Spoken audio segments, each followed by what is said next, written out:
69 of We Mortal Coils. We were just telling a story. We were going to get to episode 69. It'll be a good We're one. like on what, 46 now, I think? Did we just it do might 45 was what is the purpose of education? Something like that. or rather. I think we're getting to episode 50 soon. 50 should be its own celebration. We should make sure Michael's on for that one because he's all for big special occasions. But yeah, we were just talking, and then I will actually go into the actual topic question. But Bray visited me here in the Bay Area. We went to San Francisco, and I have kind of a funny story about it. So I was just going to say, Yoda. Yeah, so it ends with Yoda. Yeah, so Bray and I were like, we went to the Castro, right? We went through, and it's like we walk out at this like little tunnel, and like lo and behold, just this like 50-foot like rainbow flag. Like, yep, here it is. And then we were like, we were using like Louisiana, Texas brain. Like we were on Google Maps, and it said like this location we wanted to get to was like right here. We're like, oh yeah, that'll just take a second. But like, if you know anything about San Francisco, that's the stupidest thing you could ever do because it just went straight up. And it was like that. And like we were just hiking directly up this thing while people were just staring at us, just going to the top of this summit. And like on 3 separate occasions, we could see like the lip of the summit. And we're like, is that going to be it? Are we actually at the lip of the thing? We got onto it, look for it. It gets much worse.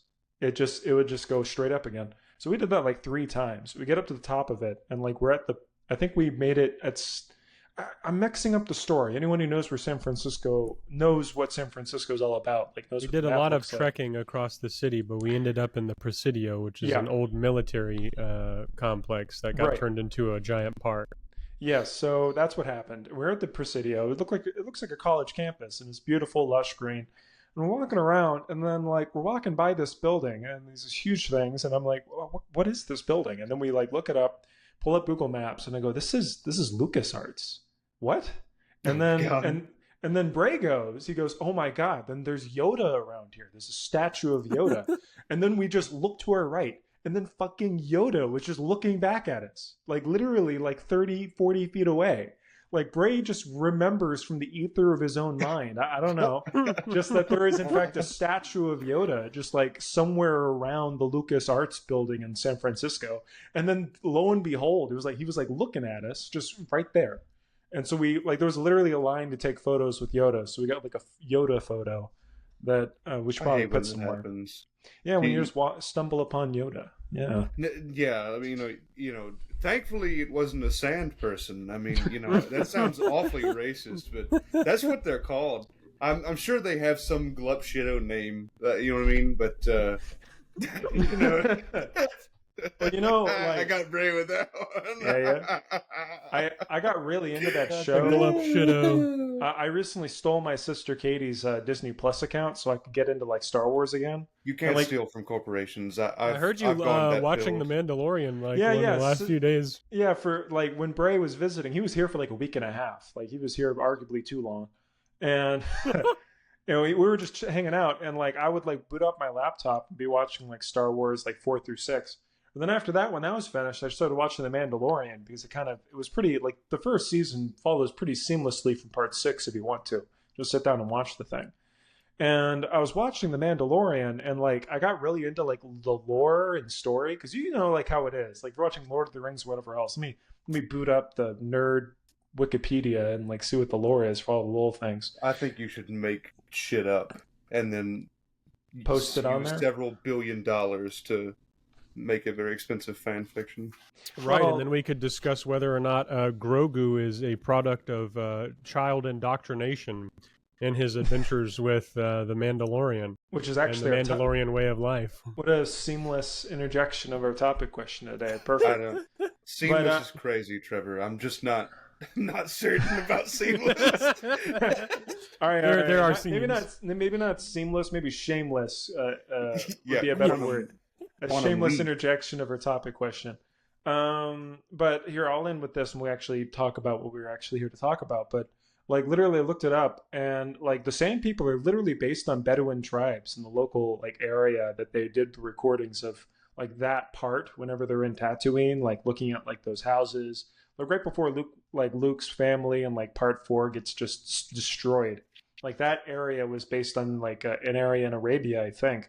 Like literal Bedouin tribes, and that's how they inspired the the art of like what the Sand People look like, and even some of their lore, like all this stuff.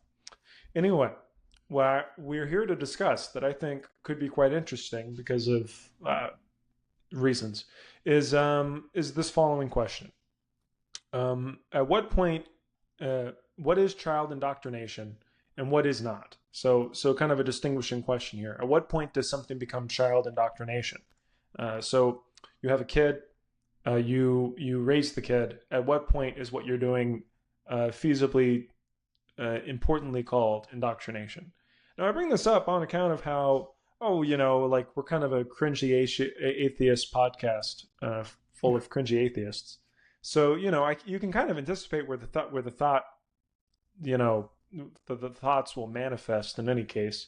So I wanted to kind of just see it happen, and then I wanted to kind of just understand where the thinking goes and why it goes in that direction, and then from there kind of posit and play around with ideas and perhaps talk about Star Wars instead. I don't know. So without that in mind, I brought up this question. The first thing that happened, Bray, was you said that's a great idea. So it feels like you might have something to say about it. So without further ado, I give you a listener, Bray. Go ahead. I feel like I should come with more warnings ahead of time. Right. Anyways, yeah, I think this is a really good segue, actually, despite the fact that we haven't done an episode in a while, from the last topic, which was what is the goal of education? Because I don't think we really quite made it to this territory. And I'm also doubly excited because I had a conversation with someone not too long ago, and it kind of got a little spicy because it was a conversation about raising children and what sort of place would be ideal for something like that. And I'll wait until later to get into the details, but it was basically sort of an argument over, you know, big cities and their like way more active and in your face politics versus like religious influence on a child, and sort of like this person was accepting of one of those but opposed to another in a way that I thought didn't make any sense whatsoever. And Trevor, you had shared a video with us in our group chat beforehand, and I watched a little bit of that video, and it immediately starts with this contrast between religious influence and political influence, and uses political influence as a sort of stand-in for religion, and asks the viewer, well, if you're opposed to this, then why may you be accepting of this sort of religious influence on such a young person? So I'm excited to talk about that. But yeah, I think I have some definitive views that may get us somewhere. Very cool. So, I mean, like, and for those who are just, joining us for whatever reason, I'm Steph, all right, and if this is your first episode, welcome. I doubt it, but we're very glad that all of you are joining us. Anybody out there? But I got to be honest. My first thought really starts going down to like, what isn't indoctrination? Like, you know what I mean? Like, what? That seems like the easier question to answer, down the road, and I don't know. I won't labor on topics too long. I'll let Trevor guide us where he wants to go next. Great. Well, I do like where you took it because that is where my thinking usually goes. Like, what isn't? But I want to mention sort of like the intuitive thing you can get from all this. Like, what do people like when you see it? You go, "Yep, that's indoctrination." There you go. That's what's happening there. And I think very often it has something to do with like the very disadvantageous qualities or qualities that are very against perhaps just the nuance of the perceiver. Whoever it is that's viewing. Like if I was like I suppose. Like a fundamentalist Christian type, and I see like the oddities of a particular culture that I'm not accustomed to. Like maybe they're not like circumcising their kid, but they are like cutting off like the tip of the pinky or something. And I can look at that and go, well, that's ridiculous. Well, why would you do that? It seems completely arbitrary. There's like something going on here that's against like anything fundamental, or it's highly arbitrary and not valid. Would be one's thinking towards that sort of thing very quickly. But as I mentioned, circumcision already, there's something you could argue that that's somewhat arbitrary as well. Like that's sort of an oddity, depending on where you're coming from. I suppose you could say it's hygienic. Either way. I would like to, chip in here to where, where my for real honest first thoughts go. Okay, I mean, because I didn't pay too close attention to the topic question this time, since we were coming in this one, kind of short notice, and I wanted my honest thoughts out here about it. And as strange as it sounds, like I start thinking about math. Okay, imagine if an alien came here and said, "Wow, the way y'all do math is quite odd." Like, you know what I mean? And for the listener who doesn't know, we play one game among many. Okay, I know that may be hard to understand, or even more so to accept, but we play one game we call math, and there are many games you can play. So imagine like if an alien just kind of had a better way to understand some really tough concepts in the universe that required us to like not use the math that we use, to not use the rules that we use. Okay? And so like what I'm trying to say is, would that alien count our basic principles of math as indoctrination? You know what I mean? Like would they say, I think that this is a very negative thing you're doing?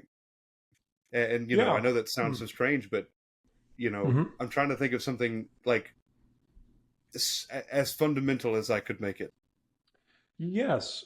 So one thought that I have about this very frequently is you can very easily tell when someone else is wearing a mask or something, like they're wearing rose-tinted glasses. You can see when someone's under the influence of something quite abruptly and quite immediately. You can very quickly see that.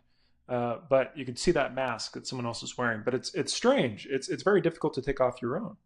It's one of those things. And when you bring up math, I can't help but think of many ways you can characterize that.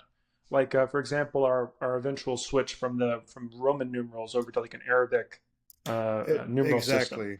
or It would yeah, be like one of us going back in time and looking at a Roman and being like, you're hurting yourself here with yeah. your Like look how like." long it takes you to multiply. Like look, you Yeah. can't do any complex mathematics with this. It's ridiculous. You can't do this. And then you could do the same thing with like the base 10 number system and say like base 10. Like look how long it takes you to do things. You should do this thing. And You you just don't know what you don't know until you get there. And then everything else sort of becomes you realize how stupid you are when you hit like the next stage. You look backwards and realize how simple and how like you can like quickly whip into shape like a working principle that underlies all of this. When beforehand, before you had any principles, any way to like actually look at the system underneath this new fashion, the old system and like just the tendrils of what it has, like it's really difficult to look behind it or look beyond it, I should say, to look over and see what lies ahead. Like we can discuss like the principles that lead to like black holes right now, but if you were to tell somebody who's like only familiar with Newtonian physics, like just that, and we have a discussion on black holes, very weird and difficult conversation to have. And that being said, Newtonian utterly physics, impossible, actually. there you are. And Newtonian physics, all the while, is so much better than what existed before it. Like the Yep. level of complexity, being able to like look at the orbits of planets and be able to predict what they're going to do next. We couldn't ever attain that degree of complexity up until like that development that happened during that time under people like Isaac Newton and Leibniz. The development of calculus and all this. So it's one of those things where it feels very arbitrary and based on the perceiver on account of how I, the perceiver, evaluate this and see this and make these sorts of decisions. It depends on what I say is based. you know, Well, Yeah. is a level of complexity or a level of simplicity really a good or even maybe the best indicator of indoctrination? I mean, because you could say, Hmm. like, would you have considered people who are learning about the best, like, I don't know, pick any point along the history of scientific development when our current working model of how something worked, soon to be usurped by a better model, was being taught in a school. It's like we wouldn't have said those people were being indoctrinated simply because their information wasn't wholly correct or as correct as it would be down the line. We would simply be saying that they were being given the best information at the given time. So, like Stefan, with your example, if we're doing mathematics in our earthly way and aliens come along one day and say, hey, you guys have been doing this way too hard, like being way too hard on yourself, here's a much easier way of doing it. It's like, I don't know that I would necessarily call what we were doing up until that point indoctrination. Right. And I completely understand what you're saying, Bray. And I would like to connect what you're saying with what Trevor is saying. Mm-hmm. And so let's imagine, right, that we have a priest in holy orders, okay, in good standing with his or her organization, and they are very interested in telling children about the good news, right? And to them, and of course, I don't have to tell you this, but to help the reader along, or to the reader, excuse me, I've got writer brain going on, to help the listener along, what we're saying is that, like, to that priest, no matter the demonstrable claims that he or she can or cannot, posit, that they still think that this is the best thing to do. You see what I mean? Okay. And so, I completely understand what Trevor's saying here. It's like, to a priest, a God model underlines literally everything. There is nothing outside of what makes up the God model. And so, and I hate calling it that because it's not a model. It's not a thing that adds to the value of our understanding and so on. So I think I get what you're saying. You're saying if we label indoctrination as something, or if we designate indoctrination as simply, as people trying to use the best information at a given time and teach that to somebody else, we could have a situation where, in this particular example, we have something that could be demonstrably the best information, like a scientific theory that's being taught and alongside. But it depends on who's doing the evaluation of what's the best information, kind of thing. I think there's a sort of wondering. Yeah, this might be a little like a side thing here, but I think there are many different axes, many different axes you could approach this from. The one that we've been sticking to right now is adherence to the truth and finding what is valid. We have like different knowledge bases, and whichever knowledge base best encounters the system at large. That is to say, Einstein physics relativity far exceeds the capability of Newton as it adheres to more and more data. That's one axis you could approach all of this, but this is going to sound strange, but I think there are other axes out there that actually should be considered. As strange as it sounds, I think stability is a necessary axis to approach these things as well.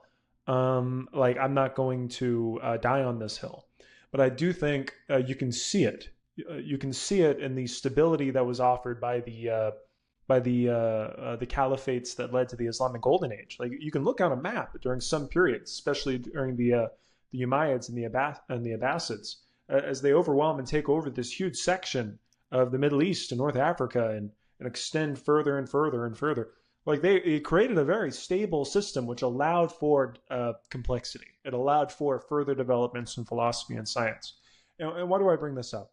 I do believe that there is weight to what Stefan says when we talk about the God hypothesis offers very little in terms of complexity or adherence. It's not falsifiable, etc.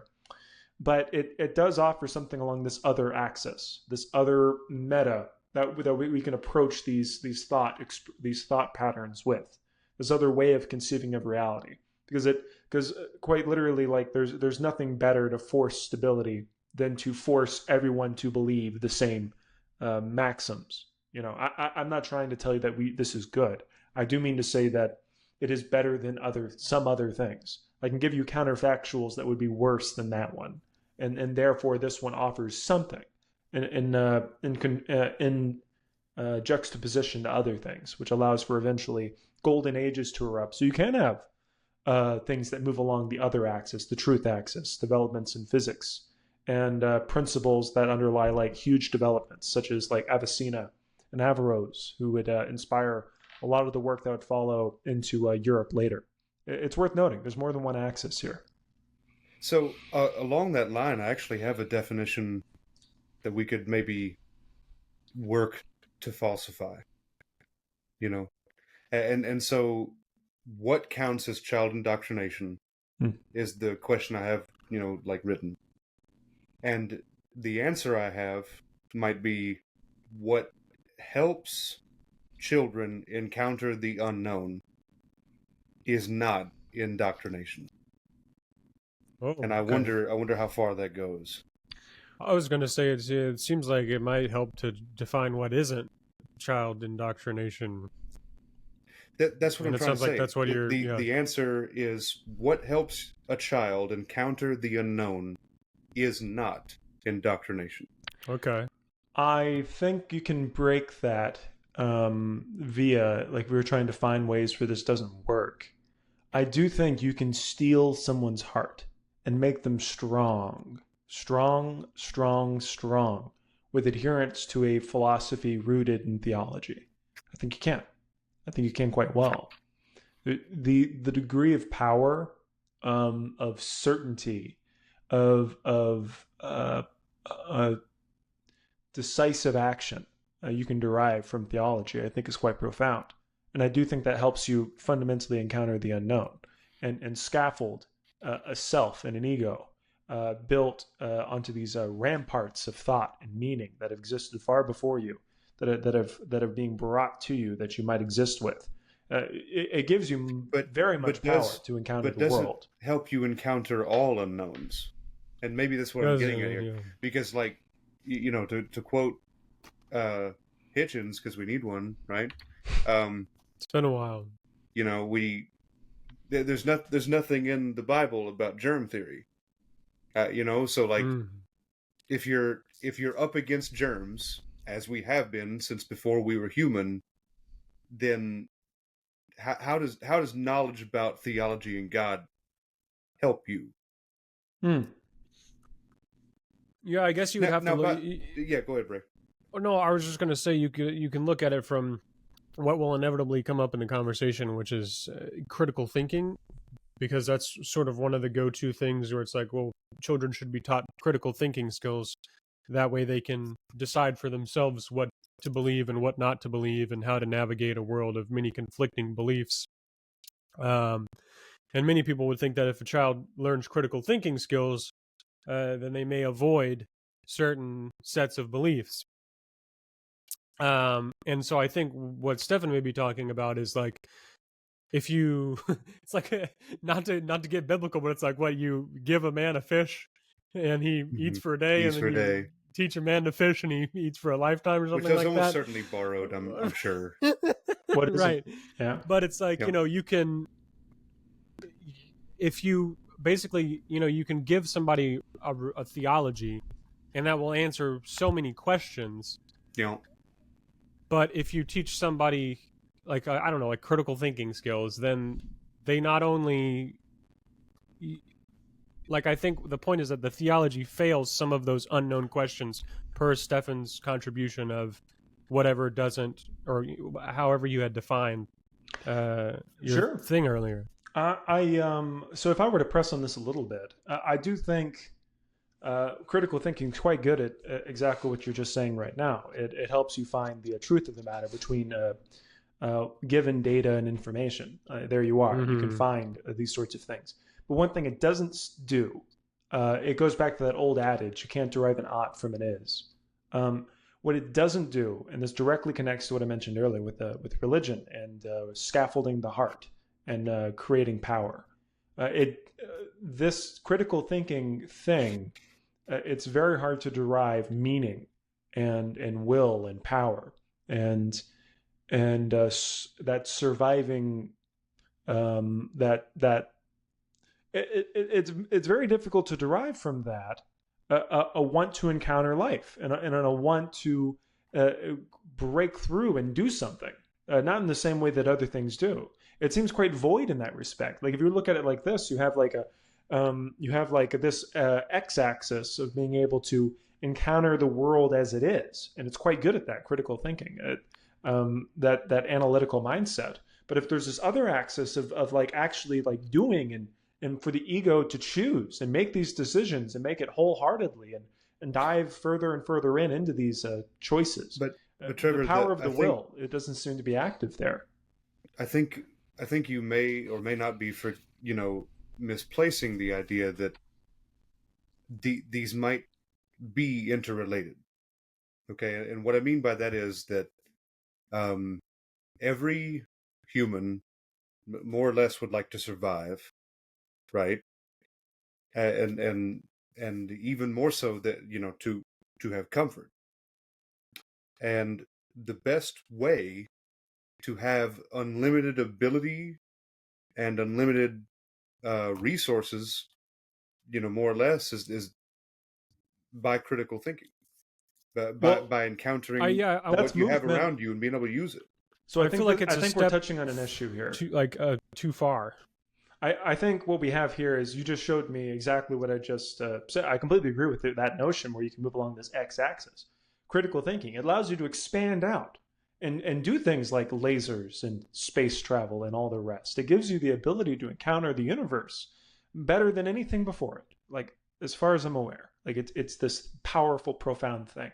But I don't see, from what I understand, when I mention this whole y-axis, like being able to encounter the world in that respect, in terms of the will, if I understood you correctly, you said something along the lines of, well, if you're a human being and you're alive, that you already have that as part of your system, as part of what you are. But I do think there's a difference between like a nihilist, for example, and someone who isn't. Like I do think that they encounter the world differently. You can like try to They break it do. apart piecemeal, like as a neurologist would, or a neuroscientist, and talk about like the distribution of neuromodulatory functional connectivity and the way that the substantia nigra innervates dopamine into higher cortical. You can get into the neuroscience if you wanted to, but it does seem to me, from a conceptual level, a nihilist does not live the same way that an absurdist does, or a Christian does, or a Muslim does. Like they encounter the world in a way that is it's different. It's powerful. It's justificatory. It's meaningful, and I think that that's something else. It really is. You could talk about critical thinking all day, and I think you're right to say that it's powerful. It's the most powerful thing there is. But you don't. You those are tools. I speak of the self, and the self that chooses to use the tools and do something and change the world. So to that, I would actually reply, you know, I think I think if you raised a child in a dark room with no contact, that they would not have the will that you're talking about, the force of will that you're talking about. But I think if you raised a child in any kind of competitive atmosphere, yeah, um, for status, for whatever is perceived as good or worth doing, that even though us humans will differentiate ourselves among those who have more drive, like you're saying, um, you're not born with it. That would be my counter argument to what you just said. You're not. The way you're framing it makes us think that, like, maybe one day humans might per se even evolve into being like this higher drive mammal, and I don't believe that that's the case. I think that directly speaking, the way you're raised tells you, um, like,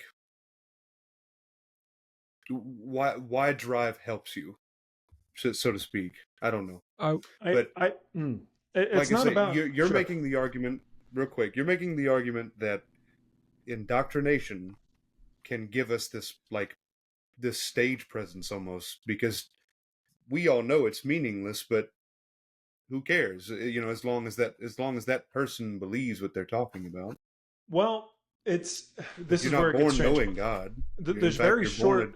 a diehard Yes, atheist. it's a I very mean, short. Yeah, a very short answer is yes. Just one word answer. If I had to give it, it would be yes to what you just said. Like the idea that what I'm saying is indoctrination can in fact instill a sense of meaning that is quite meaningful, and like it's when we say the word meaningless.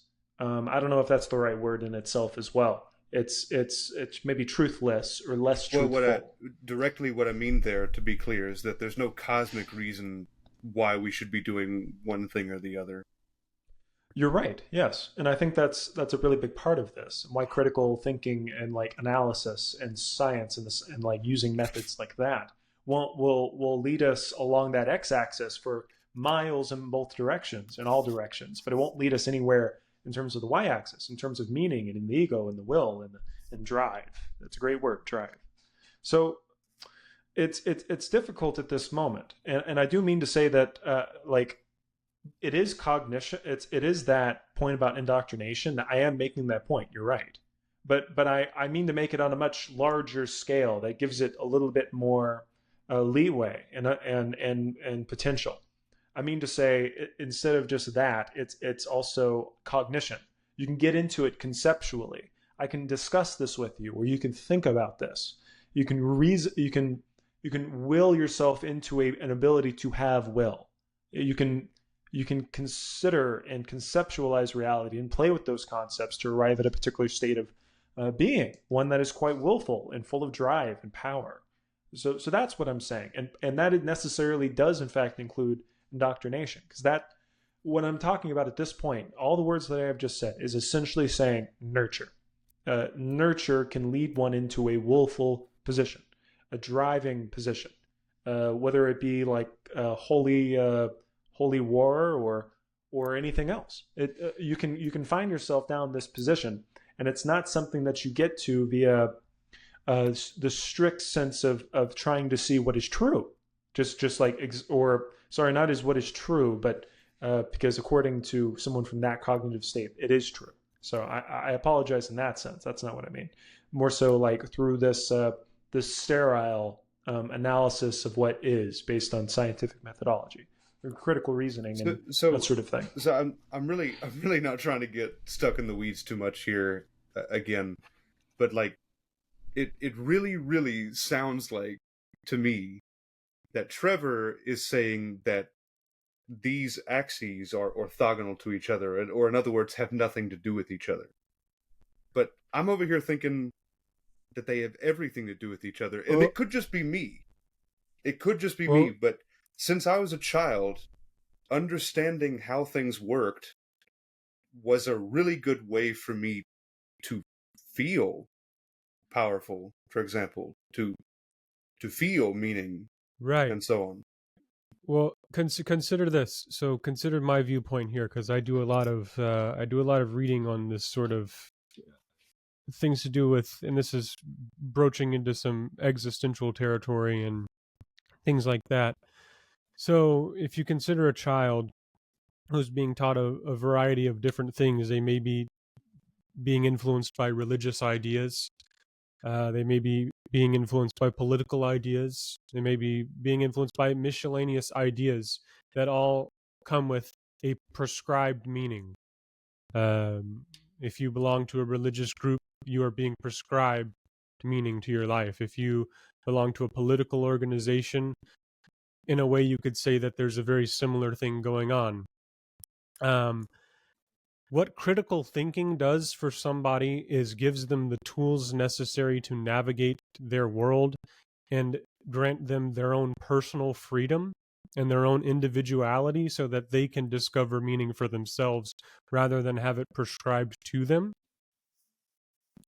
And that is what I think is the major difference here, and why I think critical thinking is so important for children, is so that they are not being given what to believe. They are being given the tools to figure out what to believe. And that is the major difference, I think, between something like, and you could consider indoctrination, like sending a child to church every week, or bringing your child with you to any number of I don't know, the politics thing sits a little differently with me, but maybe telling your child what to believe politically at the dinner table every week, and any number of various forms of that. Those are telling somebody what to believe instead of, like I said, giving them the tools in order to find that themselves. And that's what's so important to do with meaning in people's lives, is not that it's given to them, it's that they find it for themselves. That's the whole point of, sort of dancing around this conversation, is that we can agree that there is no big M meaning, like there's no big meaning. Everybody's got to find it for themselves. So why are we trying to give that directly to people and put it in their hands instead of helping them find it for themselves in whatever way that looks like? And I think what's important about that is that we still don't lead people to delusion. And what that means is giving people the tools necessary to determine fact from fiction.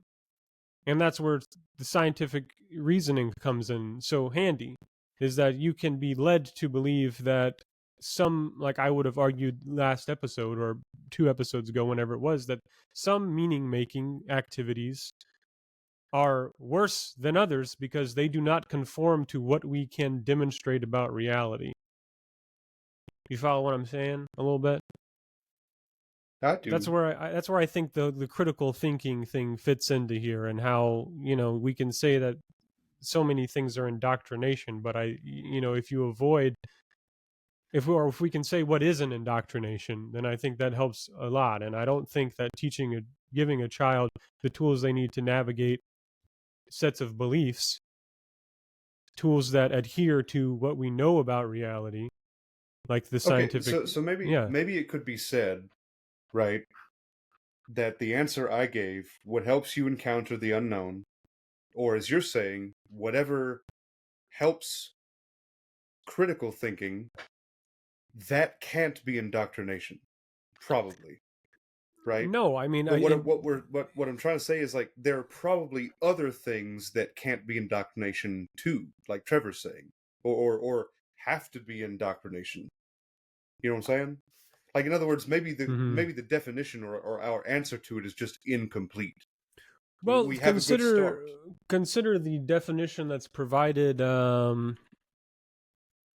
in the video that Trevor shared, which I believe has the process of teaching a person or group to accept a set of beliefs uncritically. And I think that's what's crucial, is that, barring everything being indoctrination, which would imply that we're simply just teaching people something, it's teaching people something, I would say, maybe even perhaps without a good reason to believe those things. Now that could be useful. Teaching things that, say it again. I mean, teaching people things without a good reason to believe them. Now, we can do something really easily, an experiment here, and think of any number of things that you were taught in grade school, college, and whatnot, and ask yourself, do we have good reasons to believe those things? Any number of textbooks that you may have had open to a random page and point at something. Did we have reasonable expectations about those things? I think, I think yes. I wanted to mention really briefly the YouTube video we're talking about is called Grooming Minds, The Abuse of Child Indoctrination by Thurman Trees. I couldn't suggest that channel enough, by the way. He's a psychology type guy. He's a psychologist. Wonderful guy. He animates his stuff beautifully. It's very therapeutic. Although the way he speaks sometimes can be a little, he's an interesting guy. Anyway, I wanted to kind of touch on this a little bit to talk about without thinking, without something critically, like without approaching like giving ideas without thinking critically about them. I do think that's an important aspect about this whole indoctrination thing, but I want to levy in like one point about taking these things in critically or all that. I do think there's something relative about this, and that's not to undermine it. That's not to say that it's like not valuable. This whole definition of indoctrination, I do think it's valuable, but I think it's one of those things where everything has to be seen in juxtaposition to others. We talked about this already, but I do really want to put emphasis on it. We have like a particular perspective, like a heliocentric model of the universe, where like the sun is in the center, which is like which is better than the point of view of like the Earth being the center of the universe. So there's this whole discussion that happens in like the Catholic Church that lands a particular guy in jail for a long period of time. All that that story.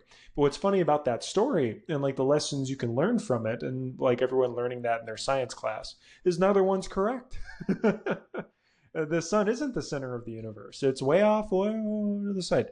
It's off to it's a little spiral arm. It's nowhere and everywhere. Yeah, well, yeah, it's all relative, of course. No, I mean that very specifically. The center of the universe is nowhere and everywhere. I'm just making sure, that was not a joke. I'm just making sure you understand what I meant. You're going to have to explain that a little bit, just so I make sure I can. It's a very simple explanation. We all, once upon a time, existed in a very small, very dense place. And so everywhere is the center of the universe and nowhere. Okay. That's literally the beginning and end. It's pretty simple. All right. Going on from there, though, my point was that you have to look at these things in relationship to one another. So when we talk about the heliocentric model, it's far superior to what came before it, but it's nevertheless incorrect. So thinking critically, I think the point that Thurman Trees was trying to make there is actually slightly different, where he goes into this basic idea of like, well, if you're not allowed to think critically, if you're not allowed to offer conjecture against a point, if someone comes up to you and gives you this little red book and tells you you have to read it, and there is no blue book, and if you attempt to go find the blue book, you'll get in quite a lot of trouble about it. That's usually, if I understood Thurman Trees correctly when he explored this topic, that was essentially the point he was making. When you get in trouble for questioning it, that is when you know you're being indoctrinated. If you are punished in some sense, if you're put into hot water for asking questions about this, or for anything like that. Like I know Thurman Trees, for example. Go ahead, but I have something to say about getting in trouble for asking questions. I'm sure you do. But right. And I think that, just as a little butt in there, is I think that's what makes something like the topic of critical thinking so important, because the nature of critical thinking is quite literally asking questions. So it makes it completely antithetical to exactly what he's talking about, indoctrination. Yes. Going a little bit into this little example I'll give, and I'll pass it off to Stefan, but one story that Thurman Trees says in relationship to this, not in this video, but like he's told this story before that I find really quite interesting. He was raised in a very fundamentalist Christian household, and he had been raised also with like ideas like Santa Claus and the Tooth Fairy and the rest. In each of those characters, it was considered, like after a while, you realize that those things aren't true, and then you say, hey, this isn't true, and then your parents go, oh, good job, you've grown up, and like you've reached this new stage. And that had happened for him for Santa Claus, and that had happened for him for the Easter Bunny and for the Tooth Fairy. Like these realizations had came to like where he's going too far. Right. You're preempting me here. But basically, like one day, like he's talking to his little brother, and he's talking to him about this Christ story, and they both agree to each other, like, yeah, this is like the other ones. It's like Santa. Like it's just like a story. It serves it's just a story. So like they kind of like hold fast, and they walk over and they tell their parents together, like he and his little brother, and they were quite young at the time. I forget the exact age. Where they go like, we don't believe in this Jesus. We don't think it's true, and their parents just like completely exploded. Like, oh, that's not. Like exploded, and then like Thurman Trees, like he and his brother's response was like, "Oh wait, I thought y'all wanted us to look through it. Like this is just like all the other things, but no, not at all. Like you're not supposed to question this one. You're not supposed to. You're not supposed to be critical about this. And if you do, people get quite upset at you.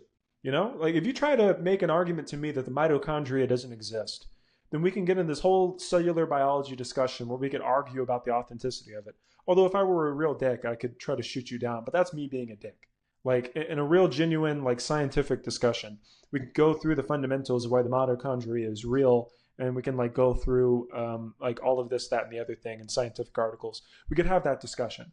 But if I'm shooting you down, I mean, even if, as strange as this sounds, even if I'm the one in the end that's closer to the truth about this, I'm indoctrinating you. I put this to you. Like, this isn't Thurman Trees. I'm putting this to you. Even if I'm providing you, or if I am doing X, if I'm like showing you that the mitochondria is real, but I refuse to elaborate further and I get furious at you if you question it, then I'm indoctrinating you. I would say that fits very well within this definition, and it's a useful definition. So that's actually exactly what I wanted to talk about, and I'm happy you brought it up in exactly that way. All right. So I mean, you said like being mean-hearted, right? You know, does and can lead to this indoctrination type thing. So I remember growing up with all of primarily my English teachers, and putting out what I thought were well thought out, arguments. I'm sure they weren't, but instead of teaching me how to make my argument better, they would instead try to tell me what we're supposed to be getting from this book or this film or whatever, and I'm just like, I thought that was like not the whole point. I was really led to believe that is strictly not what we're here to do, is for you to tell me what is really going on here, and always being dissatisfied with that.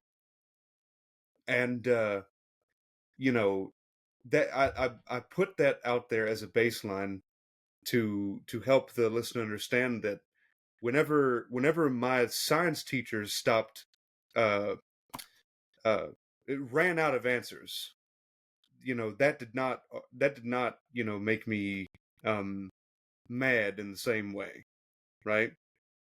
But of course, if a science teacher tells you we we shouldn't talk about this, right? Then something's up. You know what I mean?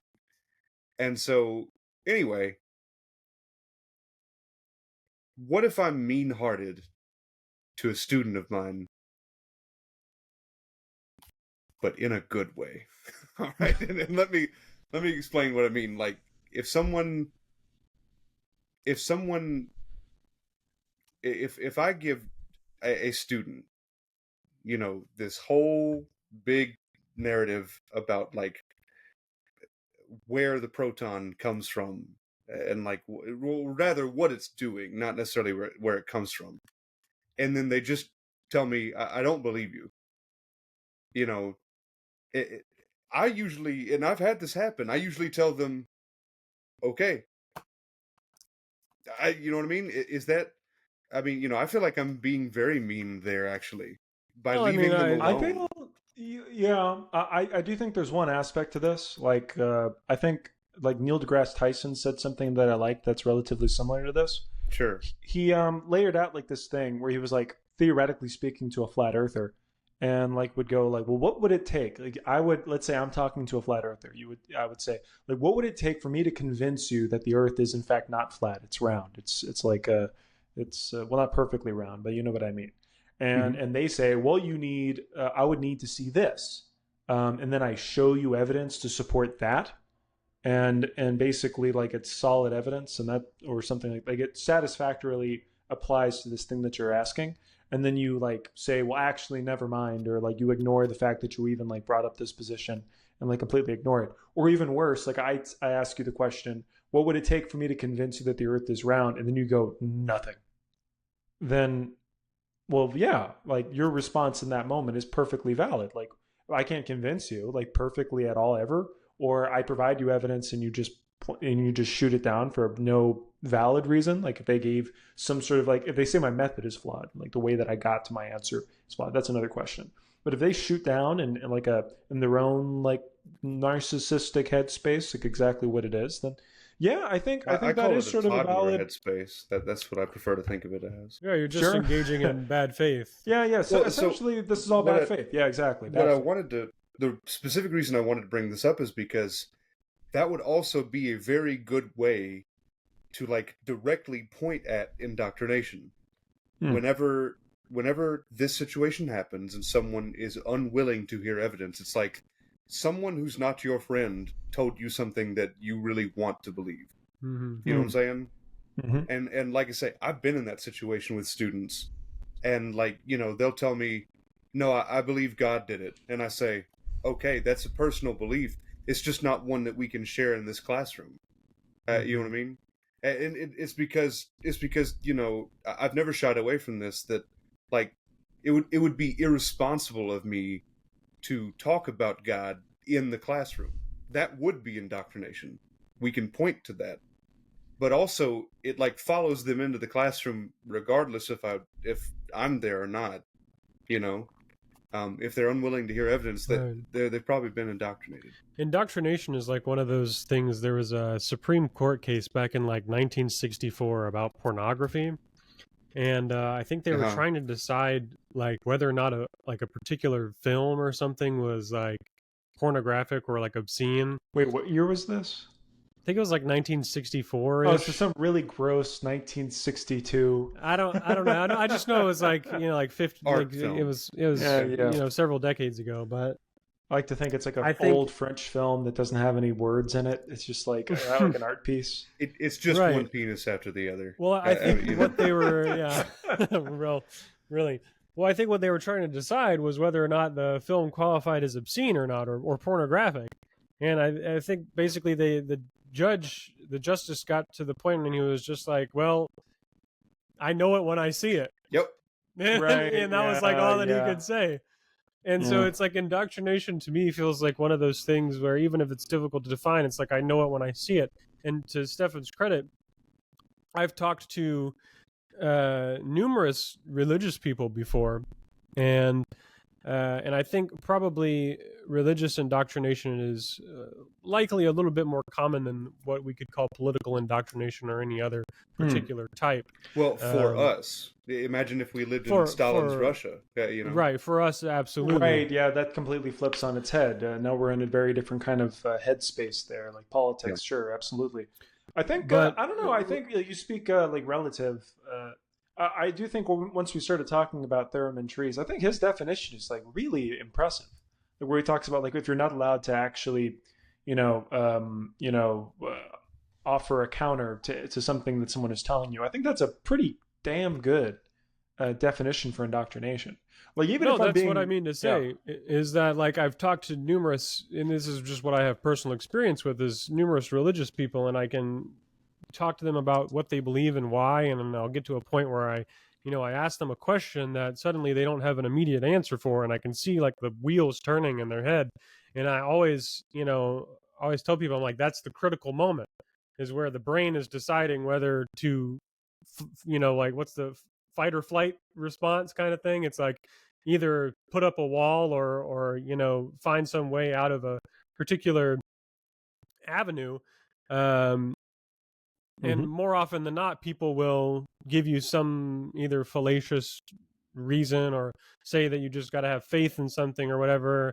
Yeah, Um, yes, and it's always just some way to maintain that particular belief system. And for almost anything else, you would never see somebody do that. Like if you were talking about the weather with somebody, it's like nobody's indoctrinated about the weather except maybe like North Korea. I don't know. Maybe they, maybe they have like a weather machine belief or something. Like I don't know. Maybe I'm being hyperbolic, but what I oh, mean to say is like if you are talking about the weather to somebody and you're like, it's raining outside, and somebody's like, well, no, it's not, and you're like, well, here, I can demonstrate why it is raining. Like, here's my XYZ set of proof that it is, and they just kind of pause for a second, and they're like, well, you just gotta believe me, or you just gotta, you were never a true like Well, I would non-rainist I or would like something like to that, I and would it's like like that's absurd. I would like to touch on this briefly and take it away from religion for a moment, because I've met and have seen so many people out there that will just disagree with scientific fact without a religious reason. Okay, like I'm just talking Mm-hmm. about like the Oh, sure. proton has what we call a positive charge. Well, someone could come along and say why, right? And Mm-hmm. therein we might start disagreeing about why the proton has the charge it does and so on. But whenever you encounter someone who says no, it doesn't have a positive charge, and then they start giving you all these mental gymnastics. I mean, like I don't think I can adequately explain this, but like going back to Dr. Tyson's like flat earther type situation, I've met them and I've seen them, and on like I would be willing to bet every dollar I had that if you point to me a flat earther, I can point to you someone who is unwell in the head. Okay? So, like, is it indoctrination for me to say that? That's what I'm trying to say. Like, Hmm. if I look at them and I say, you're just stupid, you know what I mean? Like, is that indoctrination? I don't think I so. would. Because I, mm. they disagree with basic facts. Well, I would call it indoctrination. It's not dependent, as strange as this sounds. I put to you, my argument is, it's not, indoctrination is not relevant to the truth of the matter per se. It reaches more upon the act at which one gets that information. So, if, for example, like as strange as this counterfactual sounds, if we're having a conversation and like I'm a flat earther and you're like, you are who you are. Like you're not a flat earther. You're like a round earther type. And we're having this discussion. It's not shaped like a football. It's round, sir. No, like we're having this discussion, and basically, if we're having this argument over like I think it's flat, you think it's not, and then I'm offering like evidence is a strange word, but I'm offering like a whole bunch of information to try to argue for it. And your only response to me is that I am a fool, I'm an idiot, and that sort of thing. And you have nothing at all in terms of like actual supplied evidence. You may be correct. Like between the two of us, the strange, like the base reality around this conversation, you're perfectly correct about it. Sure. But if we're going to use the word indoctrination here, I think it has more to do with the fact that one of us is like doing something, like is being critical about it, and the other one isn't allowing one to even be critical. Like you're just shutting down the conversation. And I think that Sure. act of shutting down is what is indoctrination. Like Let me that's bring what that this is. let me bring this even out of like science so that we can get away from like basic facts. All right. The other day, a student comes in, and I'm pretty sure I've already told this story like on the podcast. All right. But this is what it makes me think of. A female student comes in and she tells me this whole song and dance, blah blah. We have stories, whatever, you know. And anyway, she ends up telling me that women shouldn't be allowed to vote. Oh, And I told her the words. These were my exact words to her. You are not allowed to have that opinion. And then my next words were as follows: whoever has told you this is not your friend. Okay? Because she did not come up with this idea on her own. I'm sorry. She didn't. All right? I genuinely, in the moment and now, do not believe that that was the wrong thing to say. Someone somewhere had to tell her that that's not okay. Sure. That is so incredibly disconnected with reality that you know maybe you do need to feel a certain way about it so that it'll stick in your head longer and have a better Yeah, chance so of that getting you out of it. yeah, that's exactly what I was going to say. I was going to say, like, I'm sure that felt like that you were justified to say that. You were. And I do think But it like I can't bridge the gap to say that I was indoctrinating her. I don't believe that. I think, well, as strange as it sounds, like I would argue that I do agree. Like intuitively, I think it's wrong to say that that's indoctrination. Like intuitively, I do. Um, uh, what I would say also though is as you do that conversation, uh, I think the whole point to the phrase indoctrination and this whole concept and like this definition I'm using is you would do better to instead offer a reason, like, hey, this is why whoever told you this is wrong. This is evidence to support my conclusion, and you're allowed to question Right. me. And I will, And see, because like here's the thing: this we're, is we what, are yeah. yeah, we are arguing. We are arguing. You and I. We're having a discussion. We're into this thing, and not in a negative con. I never mean argument, and that's not negative at all. There's no Yeah. such. I don't apply a negative context to arguing. You shouldn't do that. So we're having this discussion, this argument, and then as we're having this discussion, we're continuing to have these arguments within our own selves. I talk to myself all day. I'm talking nonstop. people are different from one another. Not everyone operates the same way I do. But a lot of people, like that's generally speaking happening all day. You're constantly reiterating through arguments again and again and again and again and again. And I do think you would do well. She would do well if you were to offer the beginning flowers, the stem of that will eventually will flower into a whole new framework, a new personality. Other than Stefan really doesn't like what you just said, You give because them the that's tools. yeah, essentially like instead of creating an idea of like Stefan's face like gets like Stefan gets angry and like visualize that when I say this thing, like that's not nothing.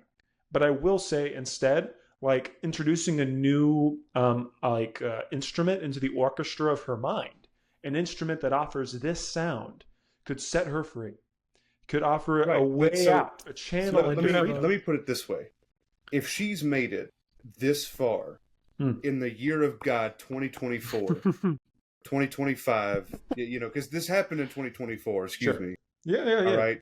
If she's made it this far, then she is all the way down an ideological rabbit hole from which there is no escape. I just completely disagree. Hmm. You would be surprised. I wouldn't. I've made it. I've made it out of a hole that's deeper. Well, yes. You know what I mean? So yeah, and what I'm trying to say is that I'm the exception, not the rule.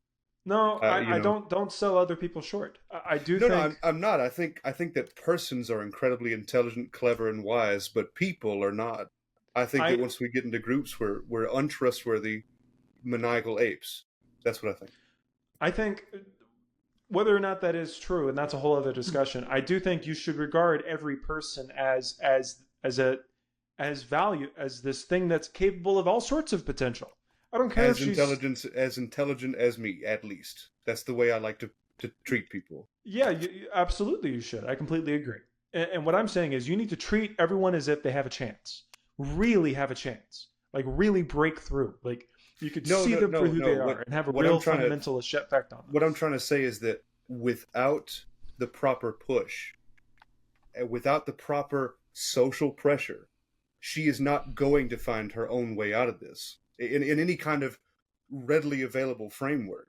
I'm sorry, but it's not going to happen. She's a high school student. I would put to you, especially if she's that young, especially, but it applies to everyone. I don't care if she's 18 or 68. Like you can be the part of the noise, part of the music that lets her out of that. You could be. Okay, so Trevor, you don't know if you don't. I know it's different, but if we take it to the logical extreme, and you found someone in a cage, a slave, Plato's cave. Yeah, and you that's found literally someone. what happens, and yeah. But you get what I'm saying. You find someone in completely unconscionable, in a stupid situation, and you tell them, you can come with me.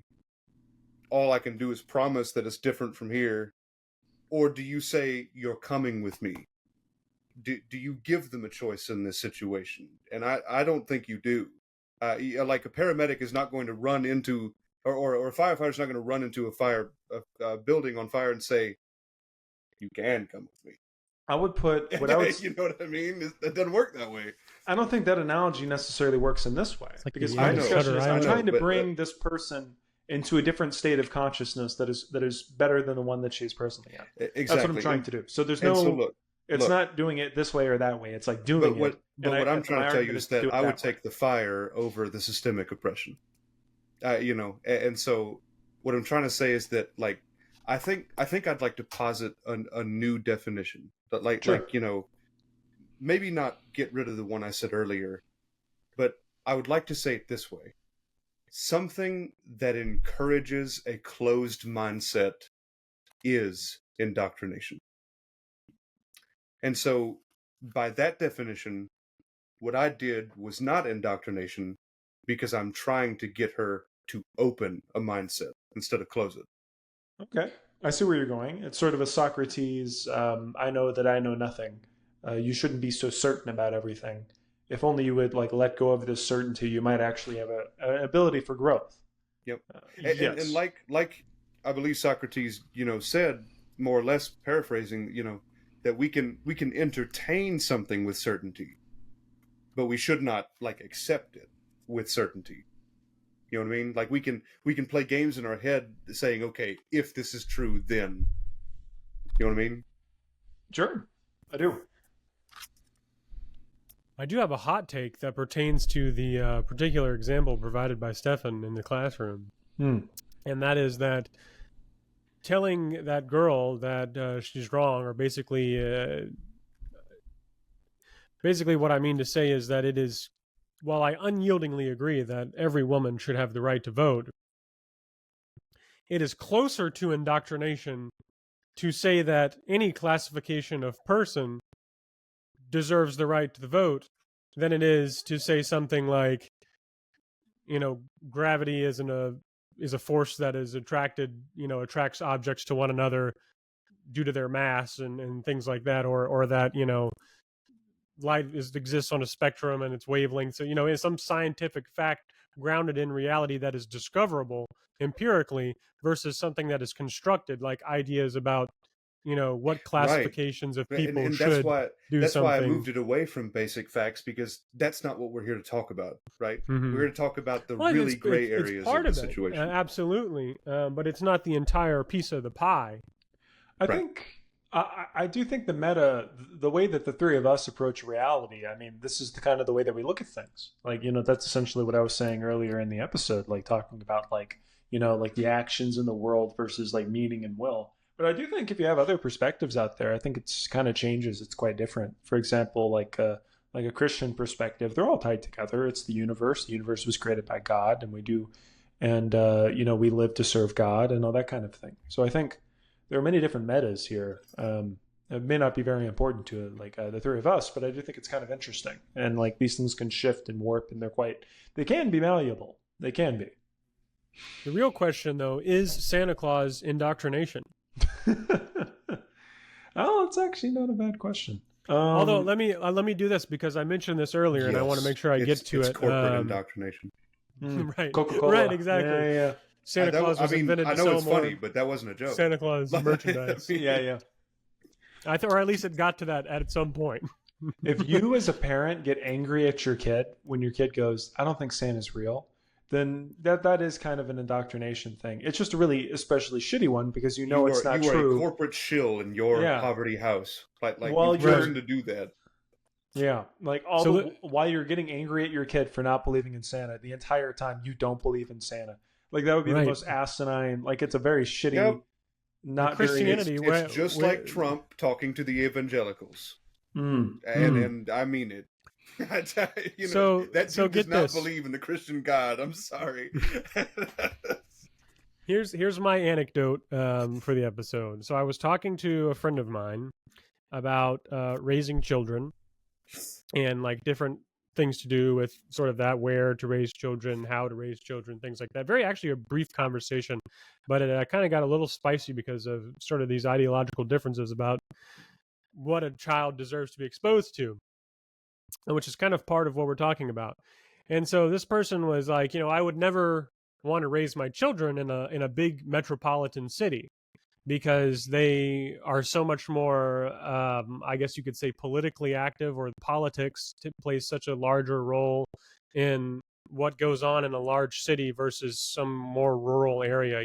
Things may not be as in your face. You're not as likely to, even where I live, see a protest on the street, or some large form of political action or whatever. You're driving in your car, and the child's like, "What's that about? Why are those people holding signs?" Or "Why is XYZ going on?" Or blah, yada yada yada yada.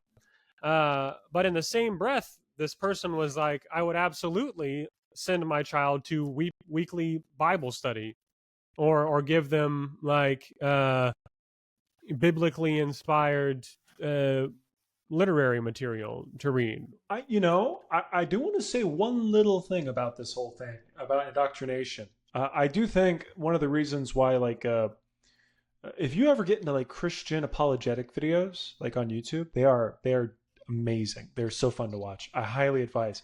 I think I've talked about this on the show before, but you could put on Christian destroys Muslim in argument, or vice versa. Oh my God. I like switching. Yeah. I love it. Christian destroys Muslim in argument, and I flip it and I find a completely different YouTube Yep. channel Right. where like Oh, no, Muslim no. destroys polytheist Christian, and And they like use the It's the same same exact video. method. yeah, It's the same clip.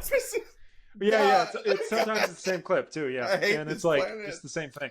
But anyway, the reason why I bring it up is like no one's indoctrinating anything if in the Christian point of view, and according to that point of view, what's happening is if that kid has questions, like if he's not sure, in your head, if I'm like the father of a kid and I'm a Christian, I'm raising my kid Christian, any of his questions can be easily solved. Like any atheist question can be easily solved by my priest, easily. Yeah, obviously. I mean, this is stupid. Come on, like seriously, ask any question you want. Like we'll destroy it. But like after a while, you start to get like, if you look at the specific, this particular person here having this conversation here, you start to get into the minutia, and you start to see things shut down over time. Like that happens. But in the ethos, in the mind of somebody in this environment, it's much, it's very different. Or at the very least, they begin weighing things differently. It becomes different sort of conversation where it becomes like you start to shift and ebb and flow and get away from the what's true into, well, what's valuable, like what's good, what's useful to know. It just starts to get a little bit hand wavy. But the ethos of that point of view, of that mindset, is that we have all the answers to all these questions. Like when a Muslim like meets and debates like a Christian on in the debate area of the town hall, happens all the time. And like you see those Muslims completely obliterate these Christians. Like they don't even know what hit them. Like it's like obviously wrong. Everything that this Christian's saying is completely ludicrous. Like God existing like that doesn't on earth, that makes no sense. Like philosophically, theologically, within my perspective, makes absolutely no sense. My perspective is the only perspective. It's the valid one. It's the only one. Everyone else is a them. And then you completely watch the opposites one, like the Christian one. It's the same thing all over again. So you have to understand that within the mythos, within that wellspring of thought, everyone else is completely and utterly trash. And I have nothing wrong with me. No, not at all. It's just not the way it works. Well, what is this called? Like directly, isn't it the Dunning-Kruger effect? Oh, no, that's something else. But I know exactly where you're going. I can't remember. I'm so bad with names. But anyway, like if we were to plot your, knowledge versus confidence, right? Or No, knowledge versus confidence. That's Dunning-Kruger. That is Dunning-Kruger, yeah. Yeah. So that's exactly what I'm talking about. It smacks of that so hard. Whenever you as a child, as a teenager, you really have this idea that you're finally like cognizant and that you finally have the right ideas, but the truth is that your knowledge versus confidence is in that hill, and your 20s are about to come and you know nothing. You know what I mean? Like your high school self knew zero things, anyway, long story short, it reminds me much of that. Like every theologian down to the last one is in that hill, and then we have some like Matt Dillahunty who talk about it in this way and say, oh no, I just needed to step this way a little bit more, and then suddenly there was nothing beneath me, like you are very fond of saying. Well, that's why I think Jung has a point about that. He has a whole written work about that. Yeah. Oh, Bray. No, I was just going to come in and reiterate something from earlier about the Socrates thing. That's why I think stuff like this is so important. Just having this podcast or people talking. Trevor, like that book I was reading while I was at your place about that guy who would hold the Socrates Cafe to just get people to talk about what they believed and why and things like that. I mean, that's quite literally that's all Philosophy Club was. Yeah, it's helping. Yeah, I mean, really. It's helping people avoid the Dunning-Kruger effect because it's trying to express to people that we really don't know shit. Wait, I have to say, oh my God. Oh, all right. So I'm walking it's 6 a.m. I'm walking out of my bedroom, turning a corner, and then I see Bray reading my book, took it off of my shelf, Socrates Cafe. He's wearing his jammies, got a blanket on, he's got his big coffee. He puts like 4 sugars in there, he's an animal. And he's looking there reading that book. And then I go, well, oh, you got my book. What do you think of it? And then he goes, oh, it's doing good so far. And then I go, that's that, like, showing him that book. Like, that's basically what their philosophy club was all about. And then Bray goes, I know. And then you say exactly that right now. It's hilarious. I mean, it's I it's true. very much wish I could have joined you guys. That would have been optimal. Oh, well, don't worry a thing. I mean, it's all in the cards. Just wait and see. We'll just Yeah, do something else we'll more get fun. together We're going sooner to, rather than later. yeah, absolutely. We're doing something in the Midwest or something like that. Yeah. Oh man, I had a thought, then I lost it. I really want to repeat what I said earlier to really feel how it tastes. Okay, and I actually really like that definition. All right, that which encourages a closed mindset is indoctrination. Mhm, Like, mhm. and as long as Well, you're not break it down encouraging, further than that. Break yeah, it yeah. down further than that. What is a closed mindset? Well, one in which you have the answers. Like, no matter what the question is, you got it. You've put such a hard box around everything you know Mhm, that nothing can get in, nothing can get out. mhm. Right. So any sort of doctrine, like the notion, like even the concept of something like a doctrine with an uppercase D is Mhm. antithetical, and you should consider that to be a form of indoctrination. Because You should exist with no think about it. doctrines. The important thing is that it cannot be changed. So, like, by Exactly. Stefan's definition, you could be completely reasonable in everything. You could, like, just to take some zany example off the top of my head, like, you could be a scientist who spent their entire lives working towards this particular hypothesis, and finally, they're elderly and they figure it out and they get it and they've got, bam, this is my hypothesis, this is my theory, my whatever, Mhm. and I've done it. I've done my life's work, and this is it. And then next week, somebody recreates their experiment, and it turns out that it's not true, and it completely flips all that on its head. And science has got a different model for understanding X, Y, Z. And the old guy who spent his whole life doing it is like, oh my God, I don't want to believe that that's true. I reject the You're talking new about understanding, the Einstein. new evidence. This You're is All literally right. talking about Einstein's backstory. Like, he gave us so much, and then said, "I just don't believe that quantum crap that you can't make it." You know what I mean? And that's what happened. And everybody knows him Yep. as a stellar individual. Mhm. Everybody knows him as very Sure. likely the smartest dude. Okay. All of this reminds me of Hopfield networks. I always think of Hopfield networks all the time, but like, so John Hopfield was this physicist who walked into neuroscience and was like, well, theoretically, I mean, maybe neurons are doing this, and he had this idea called the Hopfield network, where essentially, like, whenever you think of neural networks, like in terms of like AI and that sort of thing, and Mhm. this is Machine initially learning. Or yeah, it's a form of learning, a form of way. It's a way of approaching what neurons are doing. So this is really just a neuroscience. It's a brain thing, but people use this notion to create complex neural networks that do AI stuff to this day. But it's this notion: a Hopfield network operates where it looks for the lowest energy state. It's always working to find the lowest energy state to use the least amount of energy in order to commit to something, in order to do something. So, for example, in well, this that's particular stupid. circumstance.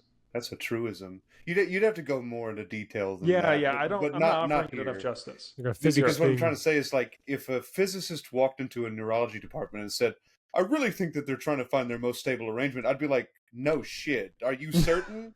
But Well, yes, yeah, literally everything in the universe is trying to do that right now. Get out. yeah. Like, Well, yeah. He developed, like, he actually went into the mathematics and created something that was really quite right. useful. It's more But details than fundamentally, we that have. is what it was. That was fundamentally what it was. And if you go into it though, and the reason why I'm bringing it up right now is for somebody who is trying to be convinced, you're trying to convince somebody of something, and they spent their entire life being committed to Christianity, and they're like 30 years old, then it is a much higher energy state. It's a much higher amount of energy consumed in order to take this quantum leap into this new perspective, this new like atheistic point of view, other than it is to provide random points of position, which will bring you back into this Christian point of view, which you've existed in for years. So you can kind of think of it as a neural network with like axons that are wildly bonded to one another. I mean, this is not how a brain actually works. Sorry, but No. just to give you an idea of a way of visualizing this, like the amount of connections, the strength, the weight of these connections that make up this like Christian worldview are like just dug into the dirt, just strong, like really bonded. So that's a low energy state to be within that state of consciousness, to be Well, in so this assortment of I'll neurons. But to go into I'll correct this your weak word real quick. connection. Oh, sure, Yeah. please. Well, just real quick. In science, we actually call that a metastable state. Hmm. And what that means is that there is a lower energy arrangement than the one you got, but you're in such a literal energy well that you don't want to get out. Hmm. Well, And, essentially, that's what this is. Like you have this juxtaposition between this high energy state, this atheistic energy state for someone who is like I summoned balloons.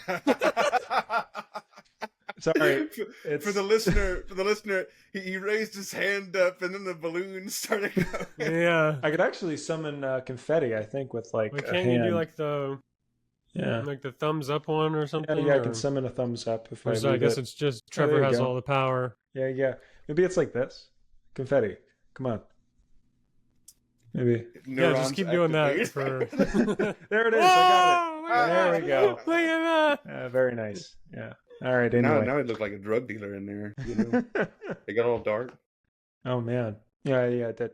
But anyway, for somebody who is like from a very like Christian like point of view, like it's a very high energy state, a incredibly difficult, challenging, intimidating, anxious state of consciousness to enter into to become this atheist perspective, and it's much easier to provide some evidence, regardless of how shitty it is, to revert back into this lower energy state than it is to make this quantum leap into this extremely wild, strange, and peculiar atheistic one. So Hopfield networks may not be a terrible way of approaching and encountering this issue, and I do think it's for the human mind. It's much easier to think of like human reason and decision making in terms of what is easier or what brings you to a better state of calmness or to a justificatory arrangement than to like step into the unknown for a lot of people. Also, we are reaching about the end of the episode. So with that in mind, I wanted to really quickly bounce around and see if we can get a little summary going and or how people feel as a conclusion and go off from there. So with that in mind, Bray, would you like to give us a little closer? If you're thinking for yourself and you can reason your own way through the world without anybody else's prescribed beliefs, although there's a big conversation in here that we missed about whether or not the use of reason is indoctrination.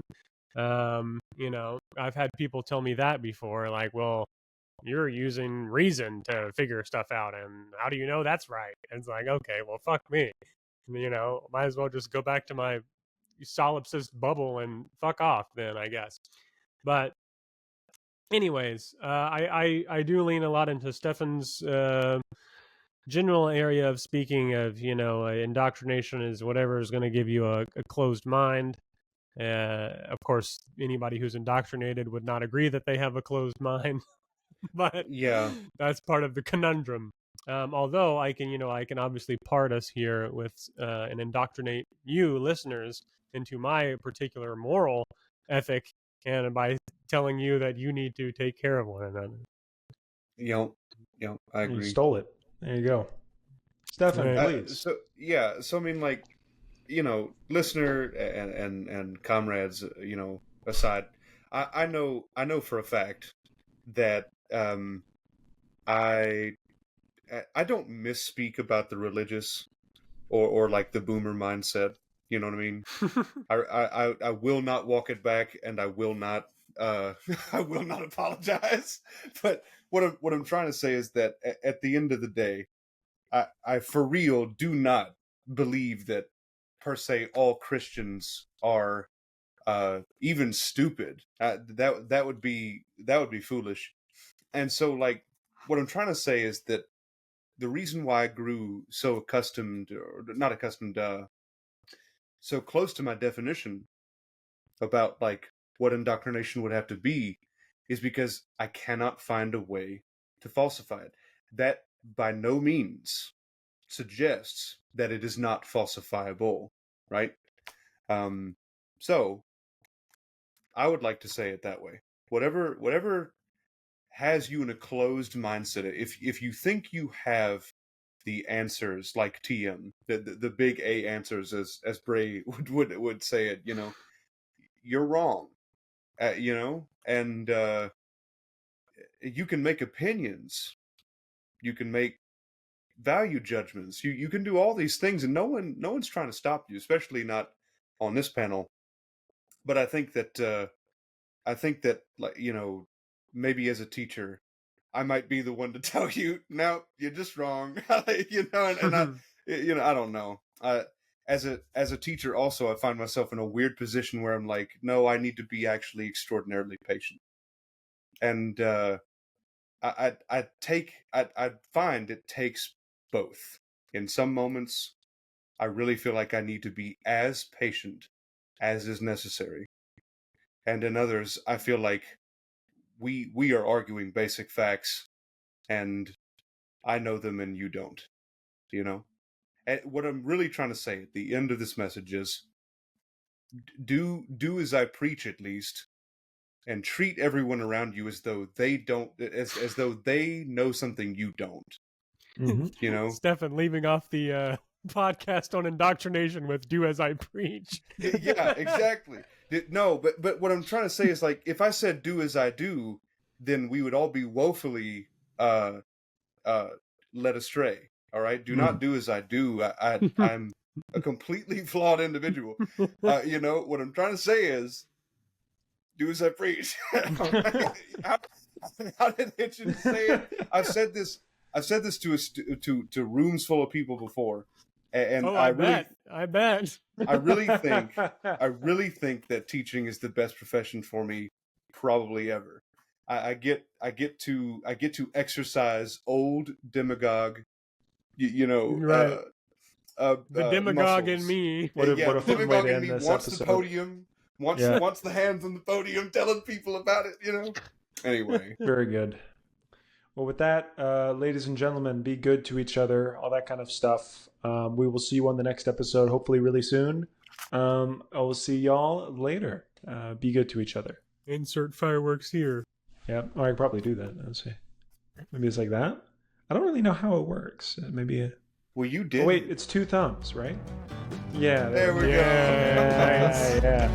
Very good. All right. See y'all.